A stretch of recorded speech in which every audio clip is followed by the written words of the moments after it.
జై తెలుగుదేశం.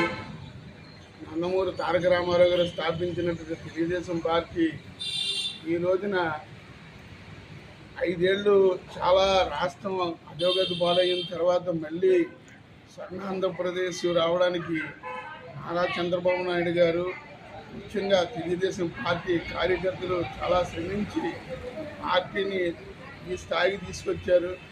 చంద్రబాబు నాయుడు గారు ఇచ్చిన మాట ప్రకారంగా 7,000 రూపాయలు వికలాంగులకి, అలాగే 4,000 రూపాయలు పెన్షన్స్ ఇవన్నీ కూడా ఇవ్వడం జరుగుతున్నాయి.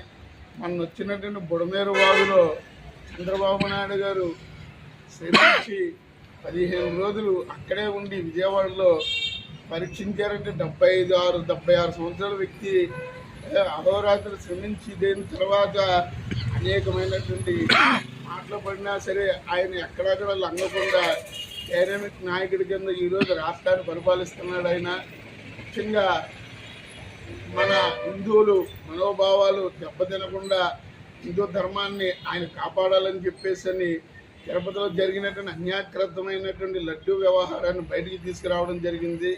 ఇది వైవి సుబ్బారెడ్డి ధర్మారెడ్డి గారు చేసినటువంటి అన్యాకృతానికి దానికి తొత్తు కింద జగన్ గారు మాట్లాడుతున్న మాటలకి హిందూ మతం చాలా దెబ్బతింది. దానికి ఏమైనా సరే చంద్రబాబు నాయుడు చాలా రియాక్షన్ కింద తీసుకుని ప్రజలందరూ కూడా ముఖ్యంగా హిందువులందరూ కూడా దీన్ని ఖండించవలసిందిగా కోరుతున్నాము. ఈ రోజు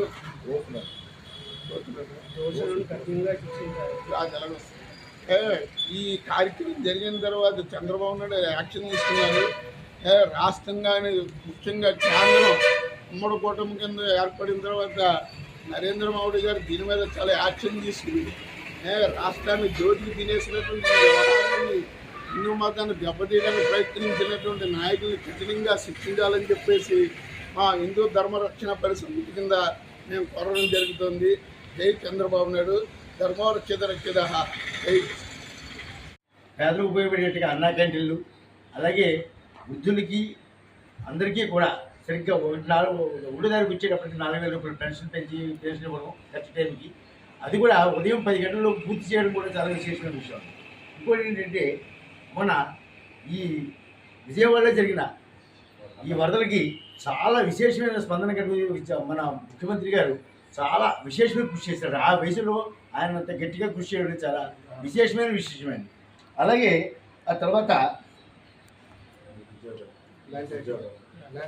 ల్యాండ్ టైటిలింగ్ యాక్ట్, ఇదివరకు ల్యాండ్ టైటిలింగ్ యాక్ట్ మీద అందరికీ తెలిసిన విషయం, చాలా ఇబ్బంది పడేవాళ్ళు. ఇప్పుడు అలా కాకుండా ప్రతి రైతుకి కూడా ఎవరికైతే ల్యాండ్ ఉందో వాళ్ళ సొంతం మంది అని చెప్పి ఒక అధికారి ఈ హక్కు వచ్చిందండి.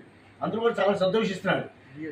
అలాగే ఇద్దరికి దాకా ఉపాధ్యాయులకి జీతాలు ఉద్యోగాలు ఉండేవి కాదు, అలాగే జీతాలు స్కూల్ సరిగ్గా జరిగేవి కాదు, అలాగే జీతాలు కూడా సరిగ్గా వచ్చేవి కాదు. ఏ రోజు కూడా 1వ తారీఖు అందుకొని పాపని పోలేదు. కానీ చంద్రబాబు నాయుడు ఇచ్చిన ప్రతి నెల 1వ తారీఖు వచ్చేటప్పటికి అందరి జీతాలు పడితే పెన్షన్దారులు మొత్తం అందరూ కూడా ఎంతో సంతోషిస్తున్నారు. అలాగే అన్నా క్యాంటీన్ గురించి చెప్పాలంటే కనుక చాలా ఆ ఆలోచన చాలా అద్భుతం అండి. ఇది ఎందుకంటే 5 రూపాయలు 15 రూపాయలు ఖర్చు పెడితే కనుక టిఫిను, మధ్యాహ్నం భోజనం, రాత్రి భోజనం అంటే ఇది చాలా మామూలు విషయం కాదండి. అది తను మేనేజ్ చేయడమే చాలా గొప్ప విషయం. ఇంత మంచి ప్రభుత్వం 100 రోజుల్లో చేసిన కార్యక్రమాలు చాలా. అలాగే ఆ తిరుపతి లడ్డు విషయంలో ఇప్పుడు బయట వచ్చిందని చాలా అది మాత్రం చాలా విచారకరమైన విషయం. అది మాత్రం చాలా ఘోరం. ఎవరు కూడా మనం హర్షించుకోలేని విషయం, జీర్ణించుకోలేని విషయం. కాబట్టి ఆ విషయంలో మాత్రం చంద్రబాబు నాయుడు గారు చేసిన కృషికి మనందరూ కూడా ఎంతో అభినందిస్తున్నాం.